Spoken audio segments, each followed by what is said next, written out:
What is up, guys? Welcome back to the Scene Invaders podcast channel. I'm Chad. And I'm Carly. And this is Chad and Carly's Creepy Corner. In this year of our Lord, 2025, we have been given a gift of yes. I Know What You Did Last Summer. We spoke about this recently on one of the episodes too. And I'm kind of curious to know was there a hunger for this movie? Is there like a rabid fan base for I Know What You Did Last Summer? I know it definitely has some people that love it, but I just always think of this as sort of like not forgotten about, but just like such a mid-level series and franchise that I was surprised to see that this was coming out. But I love horror. I'll literally watch anything. So I was actually pretty excited for this one. And I thought the first trailer, I was like, this looks fun and it looks like it could be fun. So yeah, we were like, let's go see this and talk about this shit. So that is what we're here to do today. The first I Know What You Did Last Summer came out in 1997. It was that like post-Scream slasher renaissance of the late 90s. And unfortunately, coming after Scream, which is so excellent, it just never quite lived up to that for me. And I feel like you're probably kind of in the same boat on this one, right? Oh yeah, I've never disliked the franchise, but it just never really hit for me. It was just okay. Yeah, that's exactly where I was. I didn't hate it. It was just fine. And I've seen it a couple of times over the years, but it just wasn't anything memorable other than "What are you waiting for?" Like, and her ample bosoms, yes. Her ample bosom, yes, on display. Yeah.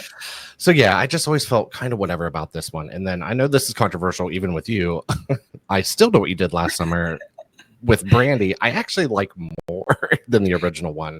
I think it's more fun. It's not good. Like don't think I'm sitting here saying that this is a great movie, because it's not. But I just found it to be a little bit more fun than the first one. Honestly, I always like that one a bit more.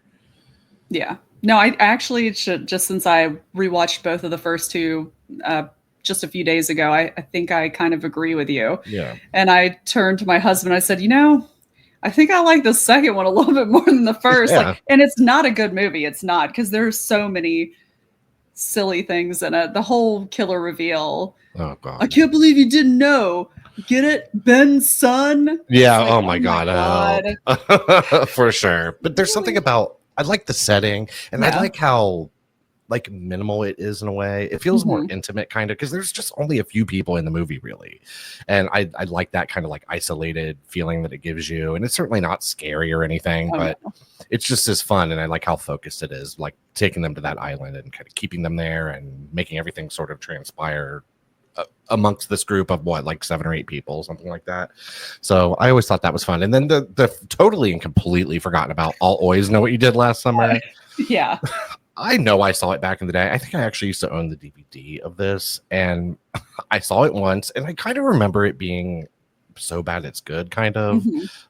But I don't take my word for that, because it's been a long time, man. And I need to rewatch it. I keep saying it, but I want to rewatch it because they do something crazy in that one, where I think they try to make the killer a bit more like supernatural, or I think they're trying to like make him into an icon more like Jason or Michael Freddy. Myers or something like that. Yeah, something where he's like can't die and like is beyond death at this point and that kind of shit.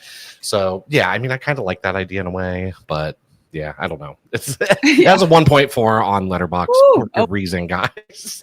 And now, did you realize? I don't know if you remember this, but in the second one, it's almost like it's a vehicle for Jennifer Love Hewitt and Brandy's singing career. Okay, right. There's a Jennifer karaoke. Love. Yeah, well, but they play a Jennifer Love Hewitt song in the movie. I was like, oh my God. What? I looked and turned over to Trey, and I was like, you know who that is, right? And he's like, no, who is that? I was like, that's Jennifer Love Hewitt. He's like, I didn't even know she sang. I was like, well, she tried to. Either. Oh my God. Yeah. It feels right though. Yeah. Let her have a song. You know what I mean? Everybody's had one. Especially when Brandy's in there with you. Okay, for real. But yeah, I know what you did last summer, 2025. This was directed by Jennifer Caton Robinson. I'm just going to read you the little blurb from Google. When five friends inadvertently cause a deadly car accident, they cover up their involvement and make a pact to keep it a secret rather than face the consequences. 1 year later, the past comes back to haunt them as they learn someone knows what they did last summer. Stalked by a mysterious killer, they soon seek help from two survivors of the legendary Southport massacre of 1997.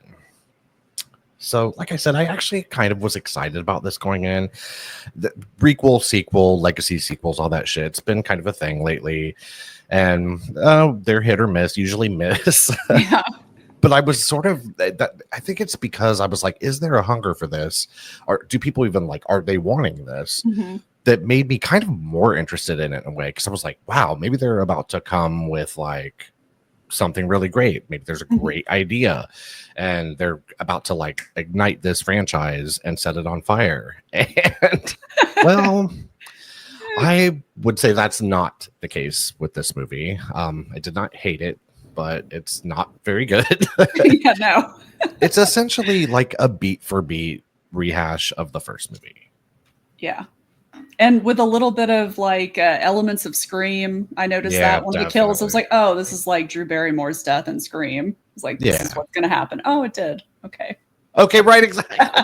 and even the aftermath is like it too, like a mixture of that and Jaws. I was like, what? And all the way up to like the killer reveal and stuff. The series has always had like a mystery element to it in a way. Like the first movie. Herrings. Yeah. I mean, the first movie, I thought that was very unsuccessful in the first movie because it is asking you to play this whodunit game basically through it. But then by the time you get to the killer reveal in the first one, it's like, what? Well, this isn't even anybody we know. Like, what the fuck? It's like, so it's not that guy. It's the guy that killed that dude, but we thought it was that guy. What? Exactly. I always forget it every time I watch it too. I'm like, oh, that's right. That's right. It's all, yeah. It's kind of unnecessarily convoluted and confusing in a way. It's very manipulative as well. Because that's exactly how they set it up in the opening shot. Like you see this guy, looks like he's contemplating suicide.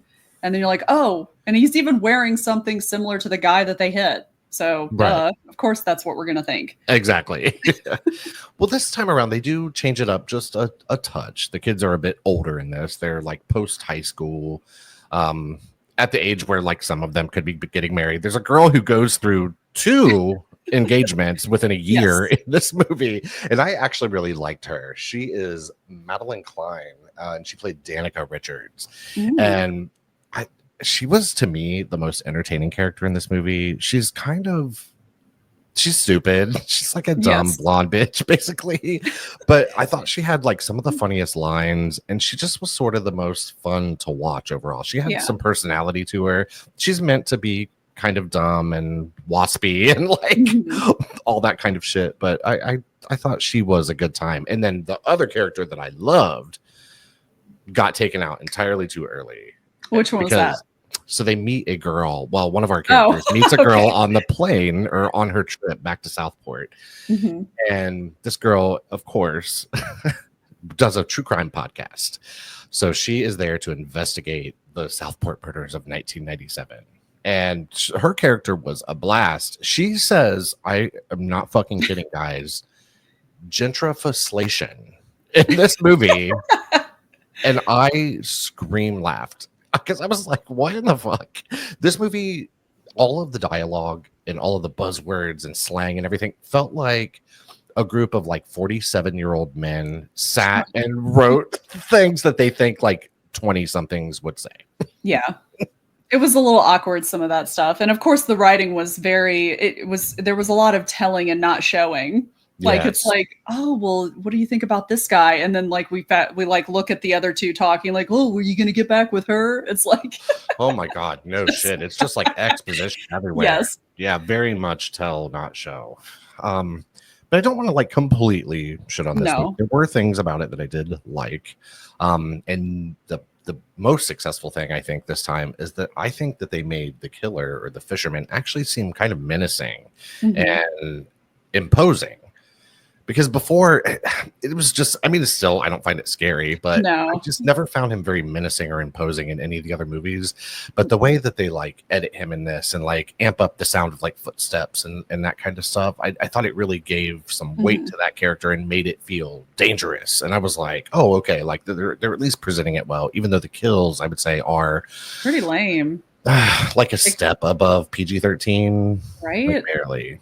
And that's the kind of thing that kind of baffled me about this. Like, you do have this franchise that's beloved to some people, and you're 28 years later, like bringing out a sequel to it, and you're not really adding much of anything to it. There's nothing's amped up. Like, this felt very much like a time period, like it was from the late 90s. Like, Yes, yeah, it felt like one of those movies. I agree.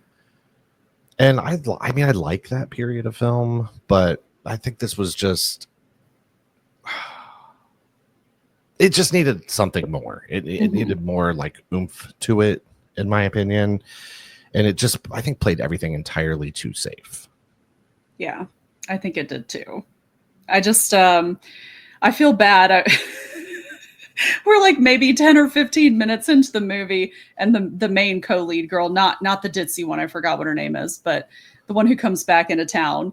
Sarah Pigeon, that's her name in real life. Okay, so my husband, Stevie Ward. Okay, so my husband looks over at me and he whispers, he's like, I'm sorry, but that girl she looks like Billy Crystal's character from Monsters, Inc. Holy shit. Like her body. I was like, oh my God.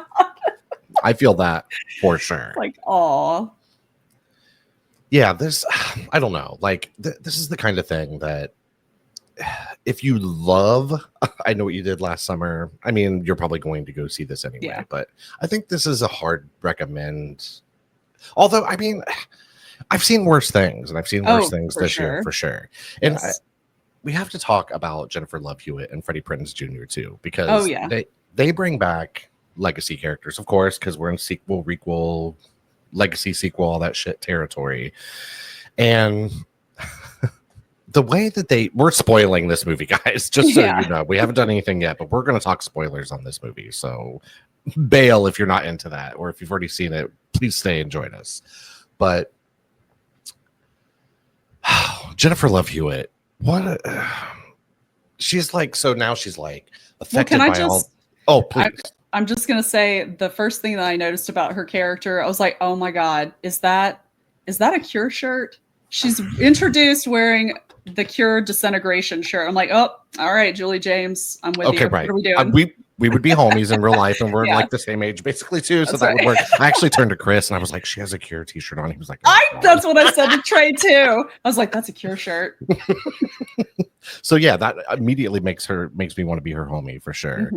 And I mean, she's fine here. There's just nothing special about her. She's like traumatized. She refuses to ever go back to like Southport or whatever. So when these kids, just like in the first movie, they're fucking off on like the side of a windy mountain road, and someone swerves past them and ends up basically like falling over a cliff. They had the chance in this moment to like try and save this person seemingly, but I disagree. I totally disagree. They did exactly what they needed to do other than talking to the police. That's the only thing. That's the only place that they fucked up.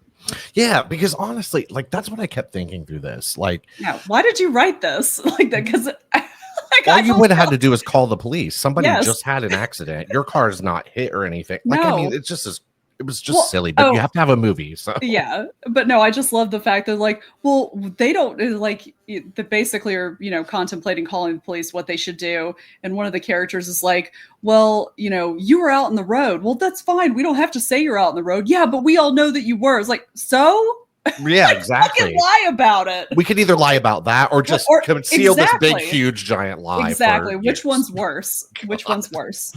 No kidding. So yeah, I just thought that was a bit silly, but also kind of very much like the first one. So, although they do technically kill him in the first one. Yeah. The first one, at least they kill him. Yeah. It was a little bit more, at least easier to buy, I would say. Yeah. But after this accident, of course, menacing notes abound, and I Know What You Did Last Summer, and all that kind of stuff. So, like, the killings basically start up again with this fisherman character. And then they start to investigate what happened in Southport in 97. And they find that Julie James is not too far. And they decide to go and talk to her. And she's all like traumatized from the events and refuses to come back to town and all that kind of stuff, which I don't really mind that choice for her character. Because honestly, like, yeah, that shit's in the past. It was like a bloodbath. I'm good. I'm not exactly trying to I like wouldn't hang want to out go there. there either. But I just thought she was so wildly underutilized here. I thought her character was just not very interesting. It seemed like a waste of Jennifer Love Hewitt, in my opinion, because she's being billed as like it's a big return for her and all that kind of stuff. And I mean, it was nice to see her, but I think this movie could have basically been fine without her. And you find out through this that her and Freddie Prinze Jr.'s character had been married or are now divorced. So they have a lot of history together, and he also comes back in this movie. And he works with one of the killer kids, basically. And so these people reach out to them to just try to figure out what's going on, what they need to do to try to get out of this horrible situation with the killings being mimicked like they were in 97. And this movie, unlike I think the other two, really plays whodunit. This one's a more at least genuine attempt at whodunit, because by the end of it, you do know who done it, and you actually knew who that fucking person was. So that made it a bit more successful. But this is where it took the Scream formula, and I just think didn't do it nearly as well. No. So you find out, what was this girl's name? Nikki. Or Stevie. I'm sorry. I don't know why I said Mickey. It's Stevie. Oh, yeah, Stevie. Oh, my God. Okay, that's the girl. Oh, Stevie. Shit. Okay. I know. It's like, well, there was one part where it looked like she was wearing dude clothes. I like turned to my husband and said, she looks like a guy. Why does she look like like, what's fine? You can wear what you want to, but yeah, just, get your fashion on, I guess, but at your own risk. Yes. But yeah, come to find out that basically the person who died in that car accident was her man. And she was pissed because they could have saved him. She didn't realize this, of course, in the moment, because she was there at the time that this happened. But after the fact, she finds this out and she plots her revenge. So her Scooby-Doo mask comes off and she reveals herself as the killer. And I was underwhelmed, to say the least. I was just like, because of course she's like crazying it up and shit and like trying to be unhinged and all this crap. And I was just like, this isn't working for me. And I was like, oh God, is this really it? No, bitch, that's not it. Because after they shoot her overboard or whatever, Freddie Prinze Jr. emerges as the true mastermind killer of what's going on here. And oh my God, girl. Why? They totally assassinated Ray's character. How dare they? They did him so dirty. In this. And I'm trying to think of like a scenario in which that reveal would work for me. Yeah, that actually makes sense. It just doesn't. Yeah, no. Not at all. It just it came across as absolutely so insanely silly, very Scooby-Doo-esque for sure. And yeah, I think it was kind of like the biggest downfall of this movie was the killer reveal and stuff. And I haven't really looked much to see like what the reception for this has been with like audiences and fans and stuff like that. It's going to be divisive, I would imagine, but I'm going to think most people probably aren't feeling that review. Yeah. And there is one other sequence I have to talk about in this movie that I turned to Chris and I was like, what was that? So little homegirl, which one? Danica, has a dream. Oh yeah. Oh, that was so well. She's like all into crystals and empathy readings and stuff. Yes. She's like all new age, which I loved about her character. Yeah. Like, I mean, like you said, I feel like she is probably the most fleshed out character. Yeah. Because the other co-lead, you really don't know that much about, other than she's bisexual. We find that out. She likes to be choked and punished. We know that. Okay, which I'll have to come back to that. That's one of the best lines. Yes. Oh my God. The whole movie. Oh my God. That whole part was funny, but yeah. Yeah, but there's this crazy sequence that involves Helen Shivers, which was what was her name from the original movie? You mean Sarah Michelle Gellar? But yeah, Sarah Michelle Gellar. God. And she's like talking to her in this sequence or whatever. You don't necessarily quite realize right away is a dream. I mean, you know something's not right with it. Yeah. And I mean, she's talking to a character that is dead. But it just didn't quite hit me right at first. I was so thrown off and confused by it. and they continue this thing until suddenly like we're watching like her face melt off and all this kind of shit. She gets all menacing and scary, and I was like, where in the fuck did that come from? It was so strange. It was very out of place in the entire movie. I was like, what, we're gonna do a dream sequence now with like she's talking to another character? Yeah, it was although I think that I feel like they de-aged her Helen Shivers, her character or whatever. Sarah Michelle Gellar. She looked great though. I mean, like her body and everything. She's looking banging. Yeah, for sure. But yeah, they definitely de-aged her, and I have to say, because I was talking to Chris, I was like, that was a pretty good job of like de-aging someone. Sometimes that can be extremely wonky. Yeah, very wonky, very uncanny valley. Yeah. But this one actually I thought worked, and it was a short sequence, but it really stuck out to me as like a really big negative because it just tonally felt so strange, shoved in the middle of this movie, and I was just like, if the series did that normally, maybe I could see that fitting in somewhere, but it just felt so out of left field and wacky, like not in a good way. Yeah, and I think another thing that the series is kind of like sort of its hallmark in a way was not ever really so much the kills, but more like kind of like the tension and like the chase of it all and the chase sequences. And this movie didn't even really have that too much either. And I mean, I know it sounds like I'm sitting here just like shitting all over this. I do kind of think this movie is a little bit more fun than the original one. Maybe not as fun, in my opinion, for me, as I Still Know What You Did Last Summer. But there was this like breezy, light, fun, easy, watchable thing about this movie that kept me from like completely hating it. It's not a good movie. Like it's just not good. And I don't think anybody can sit here and like pretend that it is. It's not even particularly well made. It's fine. Like it feels like a Netflix original movie or something like that. Exactly. It seemed more like it should have been released for streaming. I'm kind of surprised that it got a theatrical release. Yeah. It's more like a streaming movie. I think the only reason probably that it did is because they were able to get like Jennifer Love Hewitt and Freddie Prinze Jr. back. I think they were really hoping that was going to be enough to like get audiences out for this. And like I said, there are fans of it, and there are people that of course are going to see it kind of no matter what anybody is saying about it. But if you're just a casual fan of this series, wait for home is what I would say. Throw it on one night, like when you don't know what to watch, or you're just feeling like a light, easy breezy, like horror romp. And I mean, you could do worse. You could also do a lot better for sure. Right. Yeah. And I will say that the best part of the movie, the one, well, there's a couple of parts, but the one that comes to mind is when after, what is her character's name? Danica? After her character is attacked and her ex-fiance, Freddie, comes to her rescue, they're, I guess, staying at her house that night, and it's both them and then the other co-lead and her ex-boyfriend. So they start messing around, the other co-lead and her ex-boyfriend, and she's like all of a sudden wants him to choke her and punish her, and that makes him freak out because he's like totally beta and he just doesn't know how to deal with that. So he leaves, and then he's like trying to psych himself up. He like walks outside. He's like, man, she just wants you to choke her. You can choke her. Right. He had to like psych himself up. Yeah, he's like, you could choke her. And that's great. And then he fucking gets choked to death. It's like, nope, you're gonna get choked, bitch.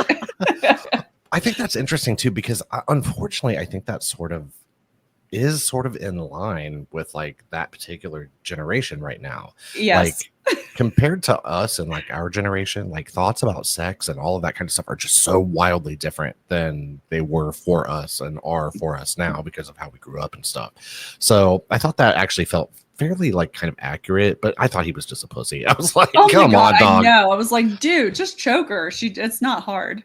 I feel like any guy would be like, yeah, let's go. Okay. Like, for sure. And you can choke people safely, I've heard. That's right. You can. I've heard. That's but yeah, true. this one is it's a mild recommend. I think on Letterboxd I gave this a 2.5 out of 5. It just sat right in the middle for me. Chris, my boyfriend who went with me, by the end of this movie, he was ready to fucking stab me because he hated this movie.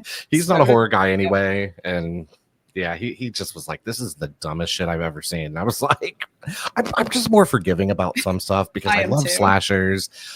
And I approach different movies in different ways. I'm not expecting anything like world altering or life changing or any of that kind of shit out of something like this. I just want like some decent kills and like a fun time and all that kind of shit. And it mostly delivered that for me. I mean, if you want to sit and like pick it apart and like make everything make sense, well, you're not going to do that with this movie. So this is not the movie for you. And I know you said Trey hated this as well. Oh yeah, no, he totally hated it. He's like, God, finally it's over. That's So Chris reacted the same way. Yeah, he was like, "Oh my god!" And then, like right before it was like right at the end, right before the credits, I had heard that there was a mid-credits scene. Oh god! And sometimes I don't care about that kind of stuff too much, but I had heard that this one is worth your time. So I was like, "There's a mid-credit scene." He was like, "Oh my god, do we have to stay for it?" Yes. And I was like, "You don't." I said, "But I want to because I want to." I've heard it's worth your time, and I will say that this is one of the best mid-credit scenes of anything I've seen in a while, because it is worth your time to sit there for a couple of extra minutes and wait for. Most of the time, it's just some throwaway bullshit that's like added nothing to the story or any of that shit. So, of course, Julie James, Jennifer Love Hewitt, survives this movie. And all of a sudden, in this mid-credit scene, the camera's going into someone's house or like going up to someone's house. There's a knock on the door. And who in the fuck is inside that house but Brandy, who was in I Still Know What You Did Last Summer, and Julie James is at the door, and she has received a note that it doesn't say I know what you did last summer, but it's something like that. Like I'll always know. I don't know what it was. Some bullshit. I still some know. Cryptic note. Yeah. And basically they like girl boss, girl power, and say, whose ass are we going to kick this time? That's what they said too. Brandy was like, okay, whose ass do we have to kick this time? And it was like, girl boss, girl boss. Oh, jeez. Which I didn't love that for sure, but I still liked that it just had some kind of substance to it. Like, of course, they're going to leave this open for sequels if it makes money. I don't know what the budget was for this. It's not super high. But if it makes money, of course, they're going to churn more out. And then this is definitely setting up like more franchise with like Jennifer Love Hewitt for sure, bringing Brandy back and all that. And I mean, would I go watch that movie? Of course. I would be there opening weekend because that's just who I am and how I roll. But yeah, it was a successful one. And we were in an almost completely full theater when we saw it.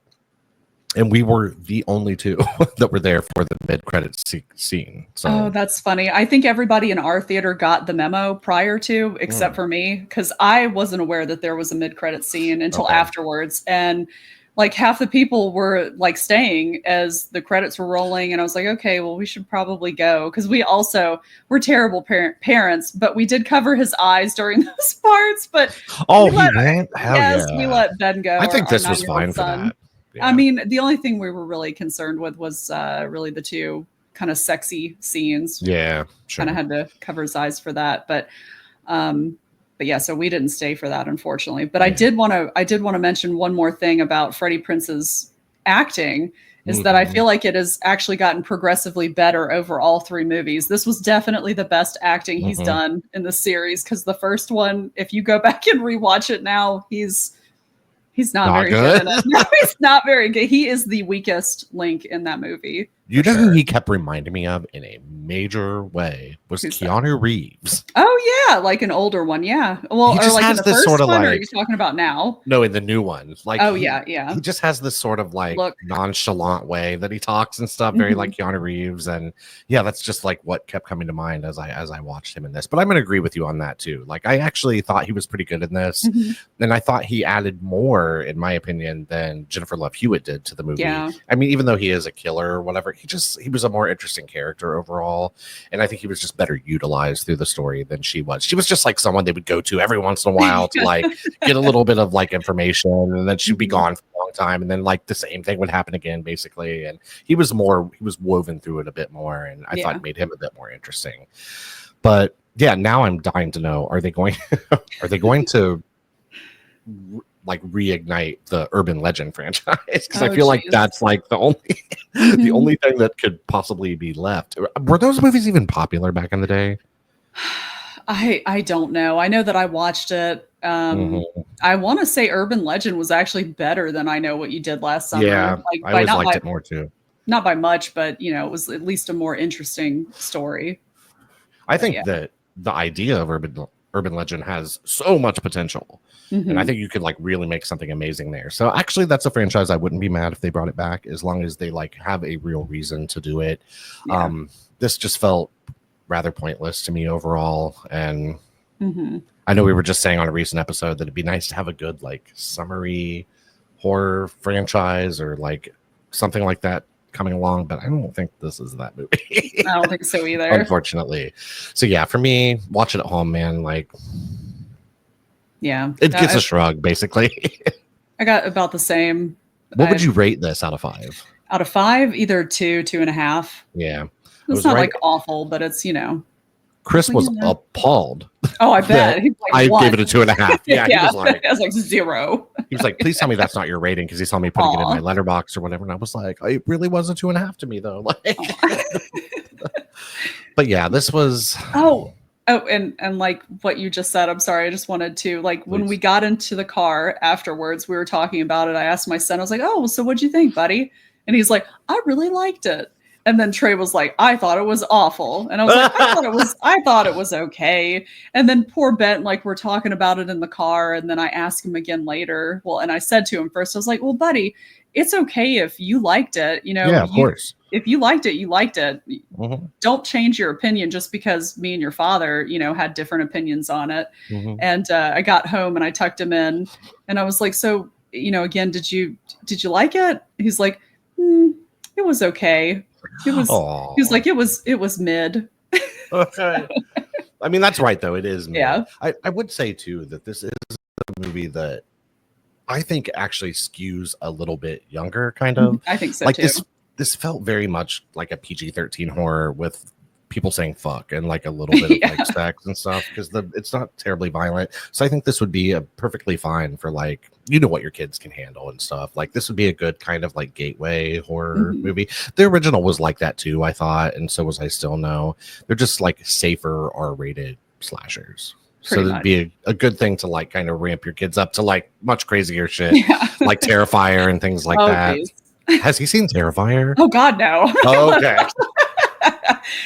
I was gonna die. Oh, now I did. Well, okay, but we did let him watch some of that. What is that? It's like a horror anthology that he first showed up in. We did let him watch a little bit of that, but we as soon as some stuff started happening, we're like, okay, we got to turn this off. I can't watch this. I can't think of the name of that, but yeah, that actually has a couple of sequences in it that are not too bad. I thought they were actually pretty okay, but yeah, this is definitely nowhere near anything like that. So this is a much safer watch, guys. So yeah, guys, that was our take on the new I Know What You Did Last Summer from 2025. Did you see it? Did you want to see it? Were you actually dying for this? Are you one of those people that were like willing this into existence? Definitely let us know in the comments and subscribe, share this video to your friends. We're here generally every week to talk some kind of horror nonsense. Carly and I, and of course, we always have the podcast out usually every Thursday or Friday. So we've got that coming up this week. Carly actually presented 4 movies for us to choose from. We've been doing this over the last couple of weeks where we're giving everybody's presenting 4 movies and we're basically vetoing them until we have 1 left. And the movie we're going to watch is The Invitation from 2015. So if you're so inclined, watch The Invitation and join us for the podcast this week, because I'm so excited to watch this. And unfortunately, I made a bad choice earlier and watched a movie that I wish I hadn't, and when I could have been watching The Invitation. So that's definitely coming this week, and that's okay. Sometimes you got to slog through some bullshit to get to the good stuff. But yeah, definitely join us for that and for the next episode of Chad and Carly's Creepy Corner, and we will talk to you next time, guys. Bye.